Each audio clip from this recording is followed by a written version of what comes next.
Hi, sweeties. How are you doing? Welcome to Naya Sim. And thank you all so much for the love and support. Hope you all are doing great. So I came across video where Hispanic family that voted for Trump actually came out to speak up, saying that they know that they voted for Trump and they believe so much in Trump because of the economy and all that. So they were asking them, do you know about the deportation and all that? And these people were the ones that migrated through one corner, right? Ended up being citizens, got had children. Three, they became citizen, right? So they are feeling like it may not affect them or people that they know. Why? Because they are family oriented people. That are family oriented people will not be affected because they are not criminals. That it is only criminals that will be affected. And also, they went further to say that there are some people why they are also against people migrating. Why? Because some of them did something in their country. That's why they ran away, and some of them are criminals. That is why they came to US, America, right? But they are not criminals. And also, some of their family members that are not documented, that he also mentioned that they mentioned that they are family oriented people, that they will not deport family oriented people. I love it when people are in their chat, like, in their being there. I don't know how to say it, but when they are in a bubble and living in a bubble because she doesn't even know what is going to happen to her because she doesn't understand from what I can see. Her brain cannot comprehend all this we are talking. Let's get into this video. Mario and Mireya Alvarez found the American dream in Las Vegas. Would you like some coffee? They came to the US from Mexico and Guatemala in the 80s. With his job in a supermarket and her job in a casino, they bought a house and raised 3 children. Now they wonder if their kids and grandkids will inherit that dream. Is it still possible to do that for the younger generation? That's my main concern right now. What's going to happen to our new generation? Nowadays, they're not even able to move out of their houses anymore because everything is so expensive. Life wasn't expensive as it is right now. We first met Mario back in February when he was seriously considering a vote for Donald Trump. He was undecided with previous votes for George W. Bush, Obama, Hillary Clinton, and Biden. At the last minute, he broke for Kamala Harris. But today, he's not upset about the results. I'm kind of like more happy than upset. Why? Because Donald Trump is going to help the country with the economy. The whole household is happy. Mireya and their 29-year-old son, Mario Jr., did vote for Trump. Initially, I would say I did not agree with him. And then I started seeing that he was not afraid to speak his mind. And I noticed that he was not scared to say what he felt, regardless of what people would say. And I think I respect that about him. So you liked his kind of brashness, his personality? Yeah, I would say yes. They're not alone. Across the country, Donald Trump made huge inroads with Latino voters. According to NBC exit polls, 55% of Latino men nationwide voted for Trump, a 19-point jump from 2020. Among Latina women like Mireya, an 8-point gain. And while Vice President Harris won a slight majority of the Latino vote overall, Trump increased his support 14 points from the last election. The top issue among Latino voters, like it is for the Alvarez family, the economy, with immigration a distant fourth. Mario and Mireya both crossed the border illegally as teenagers, but became citizens under President Ronald Reagan's amnesty. They see themselves as different from migrants crossing the border today. In what way do you think they're different? The people that are coming here are the criminals, The ones that did something bad in their country, they're running away from their law. Despite having close family members who are undocumented, migrant invasion. They don't believe they'll end up in Trump's crosshairs. When you hear Trump promise mass deportations, do you worry about them? Yes and no, because the ones that I know, they're doing good. They're not breaking any laws. I believe he's going to start deporting all the bad people. Trump won over the Alvarez family and many like them. Whether the economy improves and who exactly he chooses to deport may determine if he keeps them. My family is Latino, and a lot of them are immigrants. But at the end of the day, we're American. It's pretty crazy how quickly it's backfiring for Latinos who voted for Trump. This man believes that as long as you're family-oriented, you shouldn't get deported. As long as you're doing them hard-working jobs, you shouldn't get deported. I don't think it was understood that Trump and his crew don't give a fuck. If you're illegal, you're gone. It was already made clear by Trump's ICE director when he was asked about kids being separated from, during deportation. He said families can be deported together. Just because you're here doesn't mean your family member gets to stay. Oh, but you don't like it? Okay, all of y'all can go. That's what's happening. If they let in hundreds of thousands of people who already have criminal records, if deporting them creates a mass deportation, at what point? Well, if you rounded up and all of them are able to work armed, they do the jobs that American government, that would it be fair? Of course, they need to make sure that they don't throw away, they don't kick out, they don't deport people that are family oriented. So this is clearly going to have a bigger effect than what they thought. But to the ones who are like, well, I don't like my aunt so-and-so, my Theo so-and-so, obviously this ain't for you. But anyway, how do y'all feel about this? I think that the top three people that delivered Trump his victory were white women and white men, which we all kind of expected, but Hispanic men, Latino men, I would have never in a million years expected that, especially when we think about our own history in this country. When we look at the deportation of millions of Mexicans in the 1930s with the Mexican repatriation, and a lot of them being Mexican Americans, knowing what happened to the braceros, the manual laborers who came to the U.S. to better the U.S.'s economy, the agriculture after World War II, how they were sanitized, and that influenced parts of the Holocaust. Just the historical racism, this amplified hatred towards our people, towards people that look like us, brown people.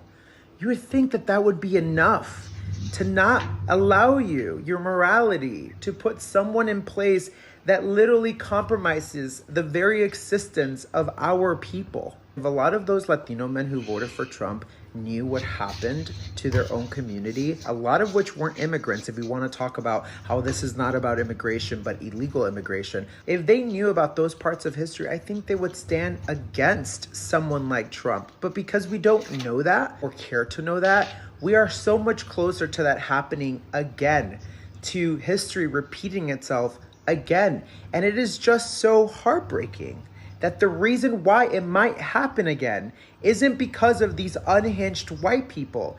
It's because of our own people. Think about that for a second. Our own people are the reason why there will be so much pain and suffering among our community. That is gross. I guess if there's a silver lining, amigos, is that I'm just feeling so motivated and hungry to educate our people on dark chapters in history that we aren't aware of, a lot of which I still might not be aware of, but we're going to learn as we go, because it's so important that we are aware of what happened, aware of what's happening, so that this does not happen in another 4 years, that our communities aren't constantly under threat and danger and anxiety and fear because our very own people aren't aware of the capabilities of electing someone who is anti-immigration and honestly anti-brown, anti-anything but white. Amigos, I tell you, every day I feel like I'm fighting for my life on this app. I get on this app, I open my inbox, and I feel like I'm fighting for my life. I just got called uneducated, biased, ignorant, and extremely corrupt. Oh, what am I corrupting? I wish I was, because then I'd be a fucking billionaire like that unsanitized orange. But yet I'm broke as shit. So... oh, this is so good. In the same breath, this person who blocked me said, you share the same delusions with other liberals. You realize that you just described the person that you'll bend over for. I can't.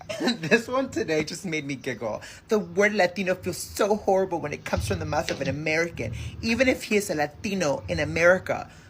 So you just confirmed and agree that I am a Latino first in America. I'm fighting. I'm fighting, amigos. Also, this comment comes from the guy, if y'all remember yesterday, who said I was ignorant and that citizens couldn't be deported because they're American. And I was like, no, they can't. And I want this to be a reminder for all the trolls who want to come to my videos that fuck around, find out. You know what I mean? I can't control what people do, but you can't control what you post. So if you're putting it out there for everyone to see, you have opened the doors for others to chime in. So don't come up here and try and gaslight me, make me feel bad for your wrongdoings. You are a grown-ass man, sir.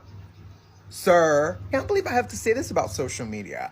But anyway, fuck around, find out. That is a motto I live by, okay? So if you are new and you're my kind of people, welcome. And if you're looking to troll, again, I'm not Michelle Obama. They go low, we go high. Hell no, I am going low. I'm going so low, the devil's above me, okay? Just put that out there. But anyway, have a good weekend, amigos. I'm having way too much fun because I've had way too much coffee. As a Latino, I've never been more embarrassed and more disappointed in the Latin community for even voting or thinking of voting for Trump.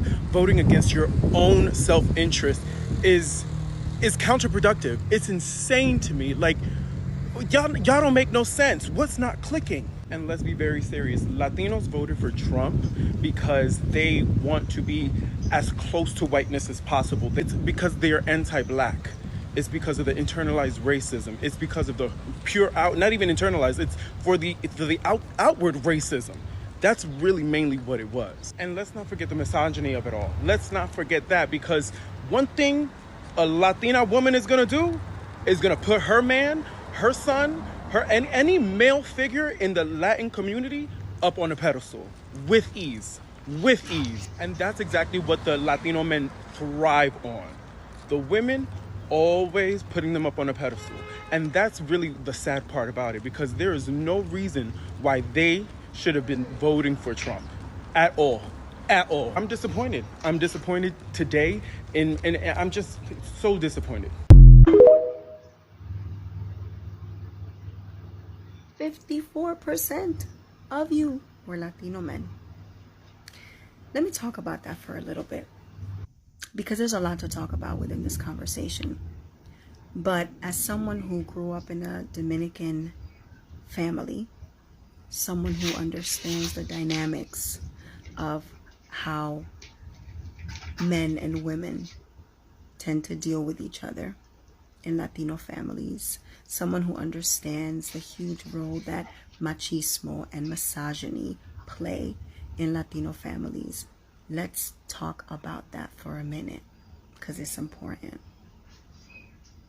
Because you have this cultural legacy of Latino men, and I'm not going to say every single Latino man, absolutely not, right? I'm not going to say that, because we all know that's not true. But given the high percentage, we can't ignore this percentage, okay? We can't ignore that. Given such a high percentage of you that voted the way that you did, and understanding the dynamic of men and women in Latino families, this is important and necessary to say. There is a cultural legacy of men in Latino community who look down on women, who are traditionally misogynistic, and it is normalized and it is accepted by a lot of people. You're used to women being in a subservient position. You don't like to see women in power, and especially not black women, because of the anti-blackness that you refuse to deal with within your own community and even within your own families, within your own households. So there's quite a bit there to unpack that people don't like to talk about. And given the reality of that dynamic, I know that there's a lot of Latina women who were basically told by their husbands or their partners, you're voting for Trump because I'm voting for Trump, and this is my house, and in this house, this is who we support. And I can only imagine the couples that are still beefing now because of the women that chose not to vote the way that their husbands did. That's just a fact. And anybody who understands the dynamic of Latino families, traditional Latino families, who really follow that tradition of misogyny, because there's a lot of families who have broken away from that, right? But let's deal with facts here, because these things do happen, and they still happen till this very day. And if you're honest, you know that I'm telling the truth. And then you have this group of Latinos. You're sedity, you're uppity, you get to this country, and a lot of you, okay, you got to this country by certain means. You married the right person. They had money.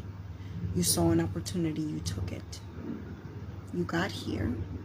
You found yourself in a world where white is right. And that in order for you to be respected and accepted and succeed in certain spaces, you need to assimilate. You need to assimilate. And there's a lot of you who won't even deal with your own self-hatred first, of your own blackness, which caused you to even move the way that you did in the first place. So everything you do is about proximity to whiteness, being accepted in white spaces, because you still don't accept your own self and your own blackness. And you forget our immigrant stories.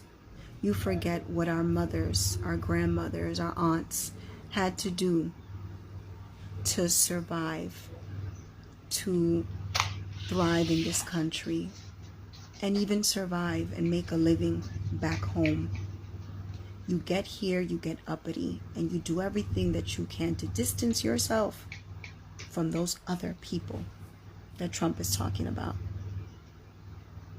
So you turned a blind eye.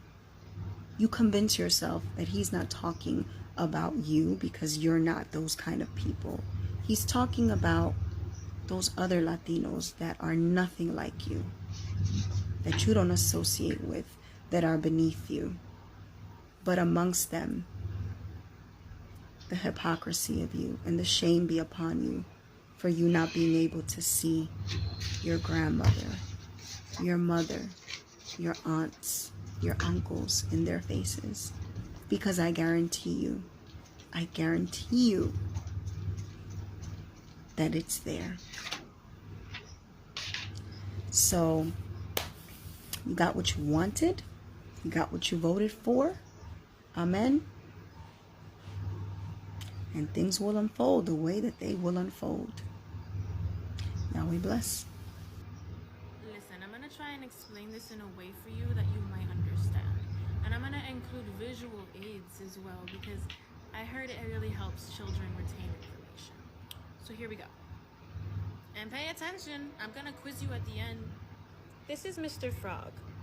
And Mr. Frog is a huge fan of snakes. So he wears this dumbass hat all the time so that everybody knows that he's a big fan of snakes. In fact, he's such a big fan of snakes that he's made it his entire personality. So much so that he decorated his room, his whole house, everything with snakes, so that way everybody can know that he is the biggest fan of snakes ever. Now, Mr. Frog's friends are pretty scared and confused because, well, they know that snakes are predators, no pun intended. But this doesn't bother Mr. Frog, because last night on TV, his favorite snake clearly said that he loves frogs. And his friends are like, no, you're wrong. They don't love frogs. They love to eat frogs. You're crazy. You're getting mixed up. Fake news! It can't be possible. Mr. Frog is not gonna believe his silly old friend. Maybe they eat frogs like you, he says. But I'm a huge fan of snakes, so they won't eat me.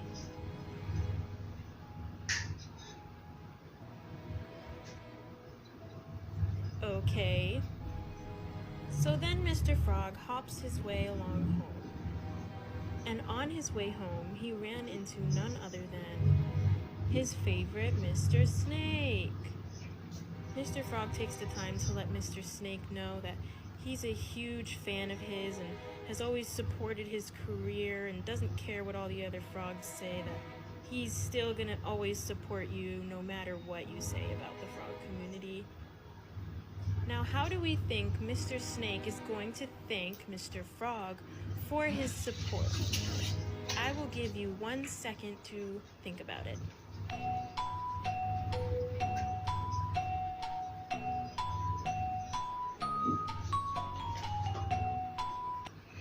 If your guess was he ate Mr. Frog, you would be correct.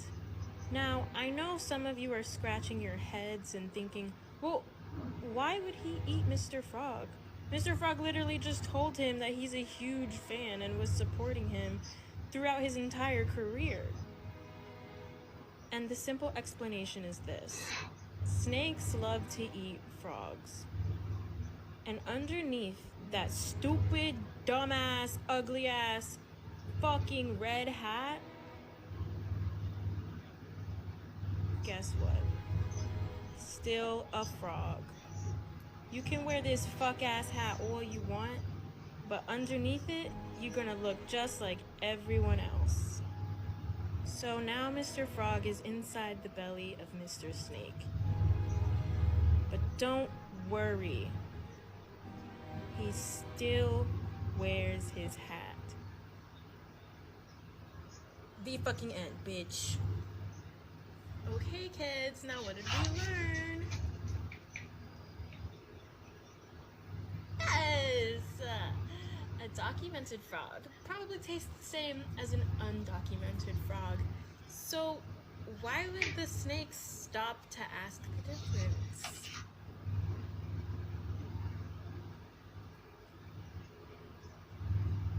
The brain, guys. Let's use them. Take a look at this guy and remember his face.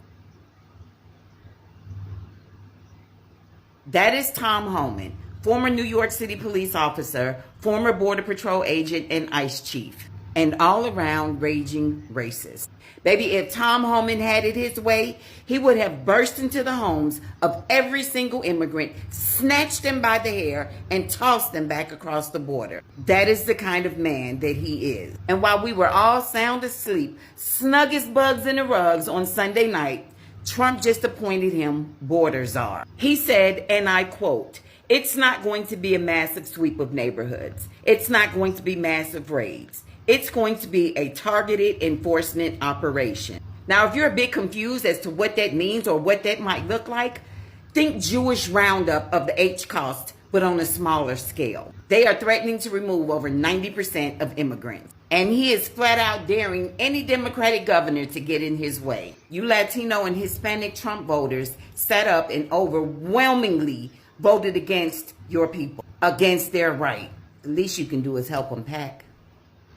Okay, peeps. So Donald Trump made some appointments to his administration this morning. And this lunatic right here, his name is Tom Homan. He has made Tom Homan the border czar. This man is a lunatic. I remember briefly seeing a clip of him testifying in front of Congress, and I believe it was over Project 2025, and he was being questioned by Alexandria Ocasio-Cortez.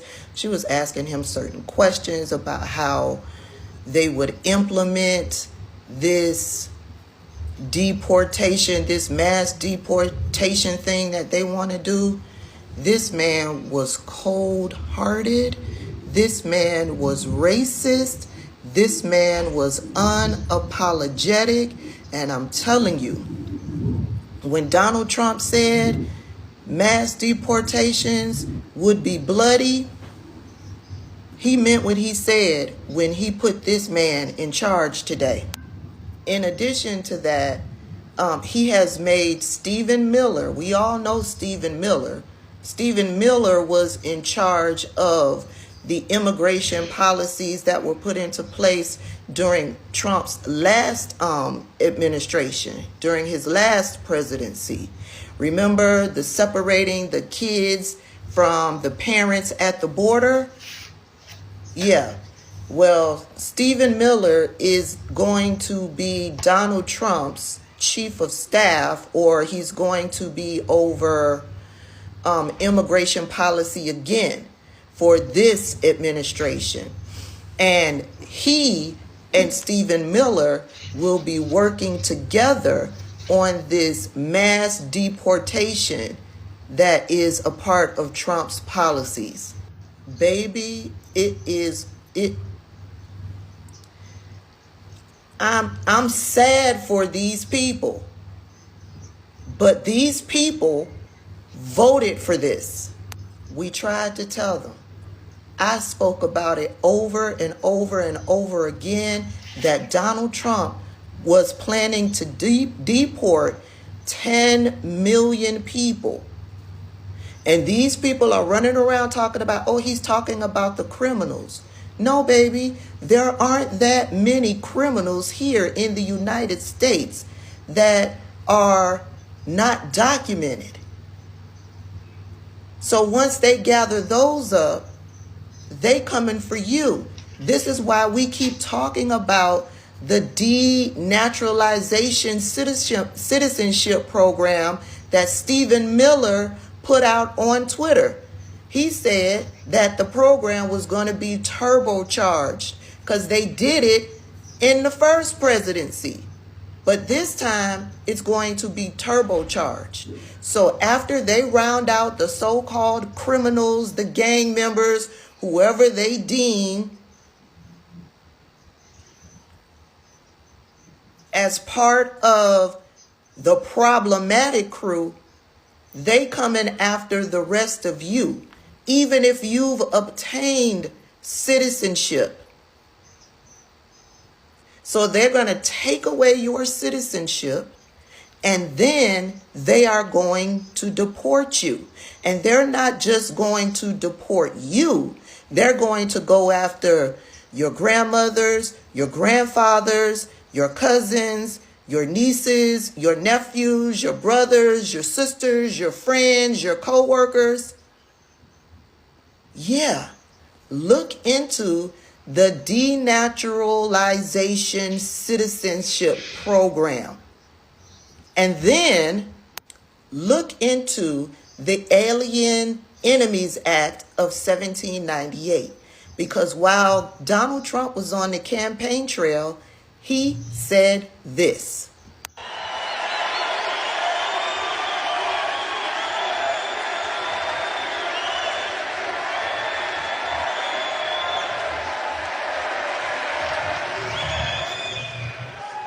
To expedite removal of the Tren de Aragua and other savage gangs, I will invoke the Alien Enemies Act of 1798. Can you imagine?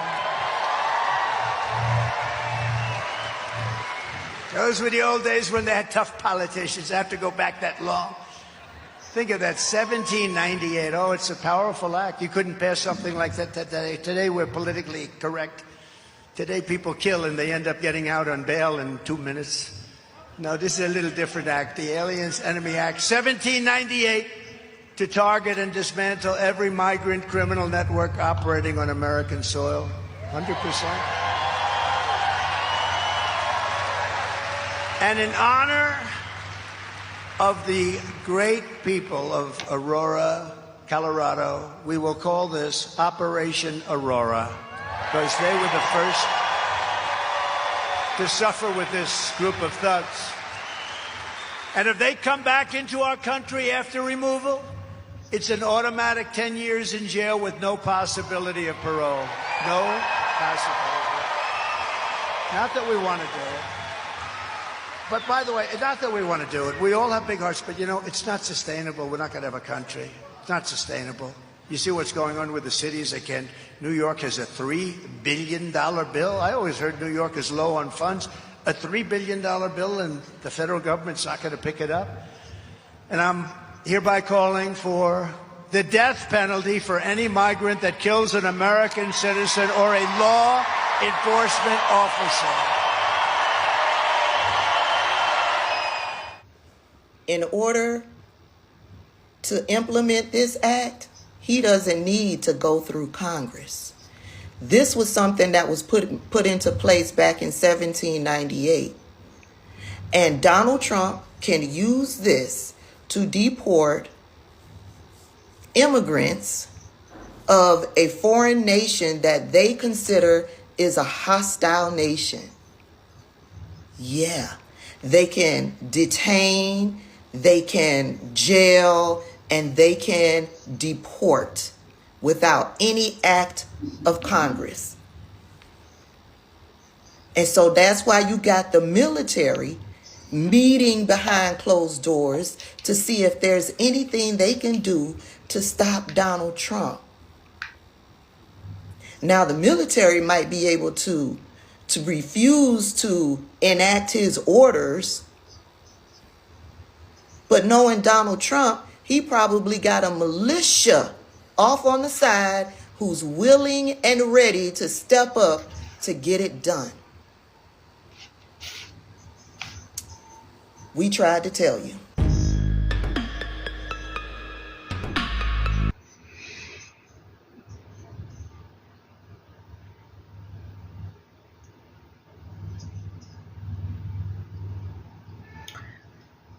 So this is all I got from this video, and the movie is just about to start.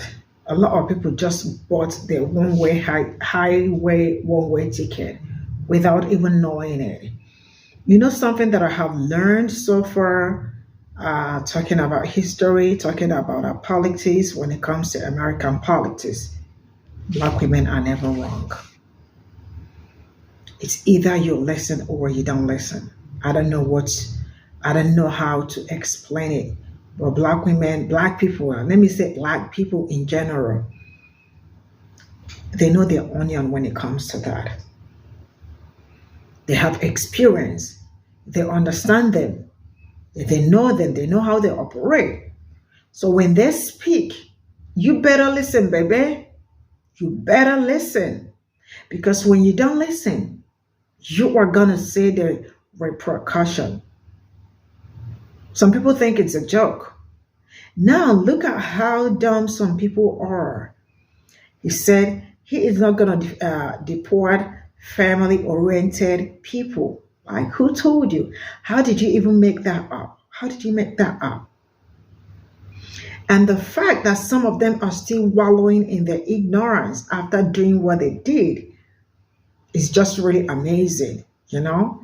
And now some people are trying to correct them. They said, like, you know, you want to show them that you are. See, this is serious. And I see a lot of them. Okay, now I see a lot of them panicking too. I see a lot of them going to people that are grounded when it comes to all this, going to their post to ask them, how soon is this going to start? And how serious is this? Some people think that we've been whining them, or because we just wanted a biracial woman or a Black woman, or you know, a woman that they think it was all joke, that we just wanted Kamala Harris to be, like, you know, put as the president like any other person. I love the fact that also most of them, majority of Latinos too, are coming out to, like, you know, chastise their own community. But how am I supposed to know who voted and who did not, who voted for him or who voted for the other? How am I supposed to know? Like, how am I supposed to know? I don't know, you know? So I am just going to let you all deal with it, because it's your problem. You all brought it on yourselves, you know? The fact that some people choose to be mad in the sense that they know this is going to affect them, you know? They said, you know, see how the woman said majority of them or some of them are doing great for themselves. So I feel like they are not going to deport them because they are family oriented and they are not criminals. Now, see somebody that entered into the country illegally also is saying that the ones that are coming in now are criminals. Probably they did something in their country and now they are running away to probably come here to take refuge. That is to tell you how some people's mind works, you know. Some people are going to, like, you know, gain something. You know, when people gain favor, they wouldn't want another person to get it. They will say, let this door close, because why would the door be open? You do not deserve it. I am the only one that deserve it. You know, one thing I love so far with everything that has been going on is the F around season that you all are finding out. I love it for you. And I hope you learn your lesson. But if you don't learn it, another 4 years, you all will continue to experience things like this because black people been telling you. They told you, they warned you, but you choose not to listen. It is not my problem. It is your problem. Go sort it out. See you all in my next video. Bye for now.